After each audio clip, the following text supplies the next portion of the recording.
अपने आलोक में आपका स्वागत है। नवरात्र के 9 दिनों की साधना में देवी के 9 स्वरूप का वर्णन आता है और देवी के 9 स्वरूप की आराधना की जाती है। इन्हें 9 दुर्गा के नाम से कहा जाता है। 9 दुर्गा प्रकृतिधा।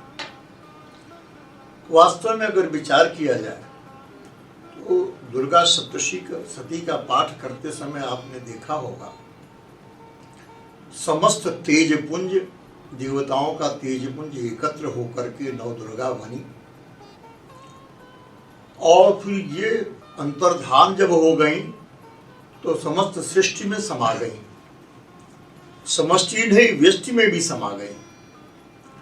व्यष्टि के रूप में देवी दुर्गा हमारी बुद्धि में, हमारे मन में, हमारी शांति में, हमारी रोजी रोजगार में, हमारी वाणी में, हमारी कांति में, हमारी शांति में, हमारी छाया में, हमारी निद्रा में, हमारी भूख में वह देवी समा गई।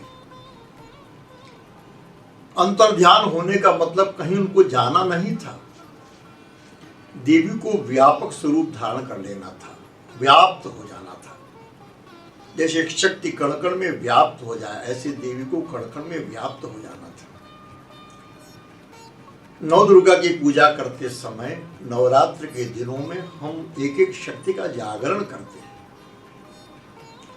और देवी ने अंत में यह कहा है कि समस्त देवियों के रूप में मैं ही विद्यमान हूं। आप अपने घर की कन्या को देखिए, उसमें देवी के 9 स्वरूप विद्यमान मिलेंगे आपको। अपनी ही बेटी के शरीर में 9 दुर्गा का स्वरूप दिखाई पड़ेगा। विचार करें। प्रथमम शैलपुत्री च, पहली देवी का नाम है शैलपुत्री। शैलपुत्री कौन है? शैलपुत्री सती के रूप में जिस देवी ने दक्ष प्रजापति के यज्ञ में अपने को भस्मसात किया था, शिव का भाग न देख करके, यज्ञ में शिव का भाग न देख करके अपने को युगाग्नि में जला करके भस्मसात कर लिया था, वही सती अगले जन्म में राजा हिमांचल के पुत्री के रूप में जन्म ली। उनका नाम हुआ शैलपुत्री। पहली देवी शैलपुत्री, पुत्री के रूप में। सती की चर्चा तो बाद में करेंगे, पहले इन 9 रूप को हमारी बेटियों में कैसे दिखाई पड़ता है इसके बारे में हम चर्चा करने जा रहे हैं। प्रथम शैलपुत्री, पहली देवी शैलपुत्री है जो राजा हिमांचल के यहाँ, हिमांचल और मैना के घर में पुत्री रूप में जन्म लेती है। वो शैलपुत्री के रूप में है। माँ के गर्भ में आने से ही चतुर्दिक प्रकाश हो गया, चतुर्दिक वैभव छिटकने लगा। राजा हिमवान और मैना को खुशी होने लगी, वे क्रमशः वैभव संपन्न होते गए। कन्या जब गर्भ में आती है तो उसका भाग्य भी उसके साथ आता है और उसके दिव्य प्रकाश से माता भी प्रभावित होती है और पिता का व्यवसाय भी प्रभावित होता है, पिता का राज्य भी प्रभावित होता है। उस कन्या ने जन्म लिया। ये पहली देवी का वर्णन है। जब आपके घर में आपकी धर्मपत्नी के गर्भ से कन्या जन्म लेती है, उसमें उसका स्वरूप शैलपुत्री का होता है। उस देवी की आराधना करनी चाहिए, उसका वंदन करना चाहिए, उसका स्वागत करना चाहिए। कन्या के जन्म पर खुशी मनानी चाहिए, प्रसन्नता व्यक्त करनी चाहिए कि साक्षात शक्ति का अवतरण हुआ है आपके घर। दूसरी देवी का क्या नाम है? दूसरे दिन की जो उपासना होती है वो ब्रह्मचारिणी देवी की उपासना होती है। ब्रह्मचारिणी देवी कौन है? वही देवी जब कुछ बड़ी होती है तो देवर्षि नारद का आगमन होता है। देवर्षि नारद आते हैं, राजा हिमवान उनको हस्तरेखा दिखाते हैं। ज्योतिषी के रूप में देवर्षि नारद उसका भाग्य माचने बैठते हैं तो चमत्कृत हो जाते हैं, अरे ये तो सती है जो इनके यहाँ पुत्री के रूप में आज जन्म ली है। ये तो सती ही है जो शिव की अर्धांगिनी है। वो मन ही मन इस बात का विचार करते हैं और हस्तरेखा देखते हैं तो बताते हैं कि सारी सुरक्षण है तुम्हारी पुत्री के हस्तरेखा में, इसके भाग्य में। बड़ा ही महान पुरुष, ऐसा पति मिलेगा जो कभी मरेगा ही नहीं, जो अमर होगा। यह अखंड सौभाग्यवती पुत्र है और सारी दुनिया इसको नमन करेगी, सारी दुनिया के लोग इसे प्रणाम करेंगे। और यह देवता, असुर और नर सभी लोग इनको प्रणाम करेंगे। ये तो बड़ी वैभवशालिनी है, वैभव रूपा है। इसके आशीर्वाद से लोगों को सुख समृद्धि वैभव की प्राप्ति होगी। ये विलक्षण सुता है तुम्हारी। और तब कहते हैं बस एक ही दोष है कि जोगी जटिल अकाम मन नगन अमंगल वेश, अस स्वामी यह कह मिलहि परहि हंसता हरेक। एक योगी बड़ी बड़ी जटाओं वाला, जिसके माता पिता कोई नहीं होगा, और जो वस्त्र के नाम पर नाम मात्र का बागंबर पहने रहेगा, मुंड की माला रहेगी उसके शरीर में, भिक्षा पात्र रहेगा हाथ में, ऐसा पति इसको मिलना है। यह सोच करके मैना जी का मन हुंस जाता है। भाई, हर माता चाहती है बेटे को ऐसा घर मिले, हाँ, जो घर जो है पति जो है पढ़ा लिखा हो, समृद्ध हो, गुणवान हो, शीलवान हो। और इस प्रकार से योगी और जटिल अकाम मन वाला अगर दामाद मिलता है तो माँ को तो तकलीफ होती है। मैं नाहूस गई। लेकिन देवर्षि नारद ने कहा कि ऐसा मैं विचार कर रहा हूँ कि इस दुनिया में है कौन। ऐसा मुझको एक ही व्यक्ति नजर आया, एक ही महापुरुष नजर आया, वो है शिव जी। अगर शिव जी इसकी ने इनको स्वीकार कर लिया, शिव इनके पति हो गए, तो सारे अवगुण गुण में बदल जाएंगे। शिव का लक्षण मिलता जुलता है इसके पति से। काश अगर शिव की अर्धांगिनी हो जाती तब तो सब कुछ बदल जाएगा। लड़की के भाग्य से वहां जाए, वो जहां जाएगी वहां पर अपने भाग्य के अनुसार वैभव पैदा कर देगी, सुख समृद्धि पैदा कर देगी। इस नाते राजन आपको चिंता की बात नहीं है, लेकिन शिव को पाने के लिए इसे तपस्या करना पड़ेगा। तब देवी का रूप ब्रह्मचारिणी का हुआ, और ब्रह्मचारिणी के रूप में उन्होंने तपस्या करने के लिए हिमांचल के एक गुफा में जाने का निर्णय लिया। आप जानते हैं, लड़की जब बड़ी होती है, बड़ी होने पर उसकी सुरक्षा चिंता माता पिता को हो जाती है। इस चंद्रमा की तरह हमारी बेटी का मुखमंडल है, इतनी सुंदर रूपवती है, इसकी सुरक्षा 24 घंटा हम कैसे करेंगे। इस नाते माता का तीसरा स्वरूप हुआ चंद्र घंटा का। मस्तक पर चंद्रमा विराजमान है और एक घंटा है। घंटा किस लिए है? दुष्टों के कान में उस घंटे की ध्वनि से उनको भयभीत करने की स्थिति आ जाए। अरे वह बेटी जब बड़ी हो तो बड़ी होने पर भले रूपवती है, सुंदरी है, लेकिन दुष्ट व्यक्तियों की निगाह न पड़े, इस नाते उससे बचाने के लिए चंद्रघंटा का स्वरूप देवी ने धारण किया। इस चंद्रमा के समान मुखमंडल चंद्रमा और घंटा भी साथ में, घंटे की ध्वनि से, घंटे की आवाज से, घंटे के अस्त्र से अपने को सबसे सुरक्षित बचा लेना। ये तीसरी देवी का स्वरूप चंद्रघंटा हुआ। ब्रह्मचारिणी के रूप में देवी तपस्या करने गई। चंद्रघंटा के रूप में देवी ने दुष्ट शक्तियों को अपने से दूर किया और तपस्या करके वह देवी पार्वती के स्वरूप में आ गई। देवी कुछ दिन उन्होंने साग खा के, पत्तियां खा के बिताए, फिर साग पत्ती भी छोड़ दिया, फिर जल पी के रहने लगी, फिर जल पीना भी छोड़ दिया, फिर वायु पी के रहने लगी। इस प्रकार पार्वती जी ने घोर तपस्या के ब्रह्मचारिणी के रूप में, और घोर तपस्या के रूप में शिव जी आ गए, प्रकट हुए, और प्रकट होने के बाद उन्होंने आशीर्वाद दिया। शिव जी ने कहा, तुम्हारा मनोरथ सफल हुआ हे गिरिराज कुमारी, भयो मनोरथ सफल तो सुन गिरिराज कुमारी। परिहर दूसरे विपत्ति सब अब मिले हैं त्रिपुरारी। आकाशवाणी हुई, फिर शिव का दर्शन हुआ, शिव का दर्शन होने के बाद ब्रह्मचारिणी देवी को यह विश्वास हो गया कि शंकर जी उसके पति के रूप में प्राप्त होंगे। तो हर कुंवारी कन्या को अपनी सुरक्षा चंद्रघंटा के रूप में करनी पड़ती है और पति को शिव के रूप में, शिव समान गुणवान पति प्राप्त हो, इसके लिए उसे तपस्या करना पड़ता है, साधना करनी पड़ती है।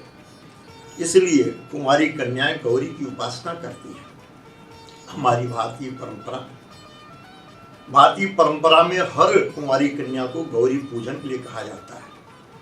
भगवती सीता भी नित्य गौरी पूजन के लिए जाया करती थी। पुष्प वाटिका प्रसंग में आपने देखा, भगवती नित्य गिरिजा पूजन जननी पठाई बड़े भाव के साथ गिरिजा पूजन करती थी और गिरिजा की उपासना से गिरिजा संतुष्ट होती हैं और गिरिजा संतुष्ट होती हैं तो उनके स्वामी शिव जी संतुष्ट होते हैं और उसके बाद उनके आशीर्वाद से उनको मनोवांछित वर की प्राप्ति होती है। इसी नाते रामचरितमानस का जो पुष्प वाटिका प्रसंग है, यह पुष्प वाटिका प्रसंग का पाठ करने से लीलावस्त्र धारण करके महागौरी का ध्यान करते हुए महागौरी की उपासना करने से कन्या को उत्तम वर की प्राप्ति होती है, ऐसा बताया जाता है और ऐसा सिद्ध करके लोगों ने देखा भी है। तो हमारी कन्या उत्तम वर प्राप्ति के लिए तप करें, तब जाके सदगृहस्थी बनेगी। और शिव कैसे गृहस्थ हैं इसका वर्णन किया जाए तो पूरा दिन बीत जाएगा, महीने बीत जाएगा। शिव के समान गृहस्थ का मिलना बड़ा कठिन है। महाराज, तीसरा स्वरूप जो है चंद्रघंटा का हुआ और चौथा स्वरूप किसका हुआ? कूष्मांडा देवी का। जब विवाह हो गया, पुत्री अपने पति के घर चले गए, तो देवी का वह स्वरूप जिसमें उन्होंने गर्भ में पूरे सृष्टि को धारण कर लिया, तो उनका नाम कूष्मांडा हो गया। जिस देवी के गर्भ में पूरी सृष्टि समाहित हो जाए वह देवी कूष्मांडा है। तो गर्भस्थ शिशु वाली माता कूष्मांडा है, जिसमें पूरी सृष्टि विराजमान है, वो माता कूष्मांडा है। कूष्मांडा देवी की अर्चना की जाती है। ये चौथे दिवस की आराधना है माँ कूष्मांडा की। और उसके बाद गर्भ से बच्चे का जन्म होता है। अपनी बेटी विवाह के बाद जाती है, गर्भ में शिशु आता है। शिशु के बाद जब बच्चे का जन्म हो जाता है तो उस बच्चे, उसका नाम क्या हो जाता है? स्कंद माता हो जाता है। उस कन्या का नाम माता की श्रेणी में आ जाता है। बेटी बहन के बाद किसी की पत्नी हुई और जन्म देने के बाद वो माता के स्वरूप में आ जाती है, स्कंद माता के रूप में। वही कन्या, हमारे घर की कन्या स्कंद माता के रूप में आ जाती है। वह देवी का पांचवा स्वरूप माना जाता है। पांचवें दिन की साधना, छठे दिन की साधना स्कंद माता के बाद अब पुत्र के जन्म लेने के बाद माता को अपने बच्चे की सुरक्षा की चिंता हो जाती है। तो देवी कात्यायनी का छठे दिन का जो स्वरूप है, देवी कात्यायनी का स्वरूप है। देवी कात्यायनी के बारे में बताया गया, ये कत ऋषि के पुत्र थे, कात्य। उनके पुत्र थे कात्यायन, कत गोत्र है। कात्यायन की पुत्री के रूप में जब कात्यायन ऋषि ने वर्षों तक तपस्या की तो उनके घर कात्यायनी के रूप में देवी का जन्म हुआ। वो छठा स्वरूप देवी का कात्यायनी का स्वरूप है। इसी कात्यायनी को दुर्गा कहते हैं, ये देवी का स्वरूप है। तो कात्यायनी देवी आई। और एक चीज बता दें, ब्रजमंडल की अधीश्वरी कात्यायनी देवी को माना जाता है। गोपियों ने कृष्ण को पति रूप में पाने के लिए देवी कात्यायनी की आराधना की। जैसे हमारे यहाँ छठ माता कहते हैं, छठ माता। तो छठे दिन की माता होने के नाते देवी कात्यायनी छठ माता हुई। और छठ माता के रूप में देवी कात्यायनी का ध्यान करके उत्तम पति प्राप्त करने के लिए व्रत किया जाता है, उपवास किया जाता है। ब्रजमंडल में गोपियों ने बाकायदे उपवास किया, व्रत किया, ताकि उत्तम वर कृष्ण जैसा हमको वर प्राप्त हो जाए, दूल्हा प्राप्त हो जाए। इस नाते गोपियां यमुना के किनारे कात्यायनी व्रत करती है। वो देवी कात्यायनी हुई जिनकी कृपा से उत्तम वर की प्राप्ति होती है। ये छठा स्वरूप देवी कात्यायनी का है। और कात्यायनी में सातवां क्या है? सातवां काल रात्रि है। पुत्र होने के बाद देवी काल रात्रि का जो स्वरूप है, संसार से अपने बेटी की रक्षा के लिए ममता वही माता किस प्रकार रक्षा के लिए बेहवल हो जाती है अपने बेटी की रक्षा के लिए, देवी का काल रात्रि के स्वरूप को देख करके हम अनुभव कर सकते हैं। काल रात्रि की एक अलग कहानी है। काल रात्रि क्या है? वो छठवीं काल रात्रि है। सप्तम काल रात्रि थी महागौरी चार, सातवीं देवी काल रात्रि। काल रात्रि का जो शरीर का जो बाल जो है फिकरा हुआ है, काला स्वरूप है और खर की सवारी है देवी की। परिवार की सेवा करने में, यत्न करने में, अपने बच्चे को बचाने में, परिवार की सुरक्षा करने में कात्यायनी का स्वरूप हर स्त्री को धारण करना पड़ता है। और वो देवी कात्यायनी के रूप में, काल रात्रि के रूप में उन्होंने अपने दो स्वरूप प्रकट किए।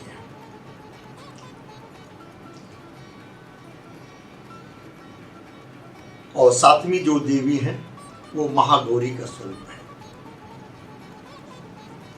महागौरी आठवीं देवी का नाम महागौरी, सातवीं देवी कालरात्रि है, आठवीं देवी महागौरी है। महागौरी कौन है? ये कालरात्रि और महागौरी के बीच की कथा में एक कथा और आ जाती है जिस पर हम विस्तार में बात करेंगे।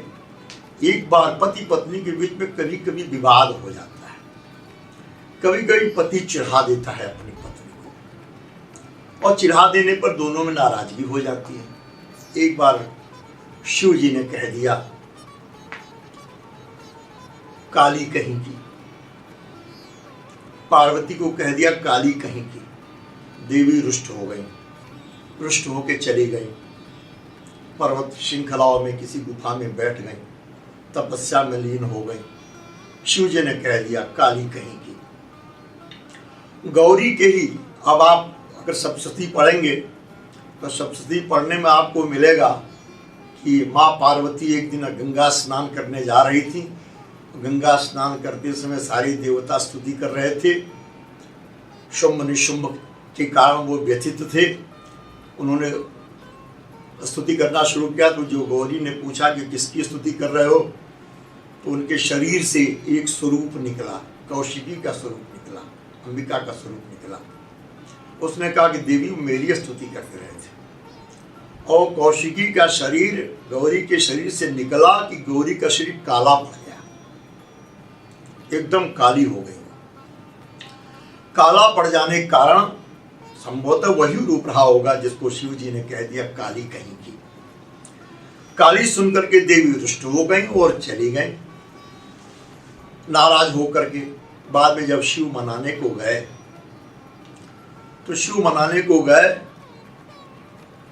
तो शिव जी जो है मना नहीं सके। और किस प्रकार से उसी समय 10 महाविद्या के अवतार होता है जिसके बारे में विस्तार से बाद में बताएंगे। लेकिन वहीं पर महागौरी के रूप में देवी का मातृ स्वरूप है और मातृ स्वरूप में एक सदगृहस्थ के रूप में माता ने शिव जी की सेवा की है। गणेश और खडानन इन दोनों बच्चों को सेवित करके इनको इस योग्य बनाया है कि माता पिता के भक्त बने और समाज के पोषक बने, लोक की सुरक्षा करें। इस प्रकार से गणपति और षडानन ने राक्षस को मारा, त्रिपुर नाम के राक्षस को मारा। और गणेश जी, ये दोनों जो संतानें थी, माता ने सेवा की। तो महागौरी के रूप में दो पुत्रों की माता के रूप में महागौरी की वंदना हम करते हैं। और 9वें दिन की जो देवी है वो सिद्धिदात्री माँ दुर्गा है, जो महालक्ष्मी मानी जाती है। वो सिद्धिदात्री माता जो माता के रूप में आ गई और माता के रूप में जगत का कल्याण करती हैं, जगत की मनोकामना पूरी करती हैं।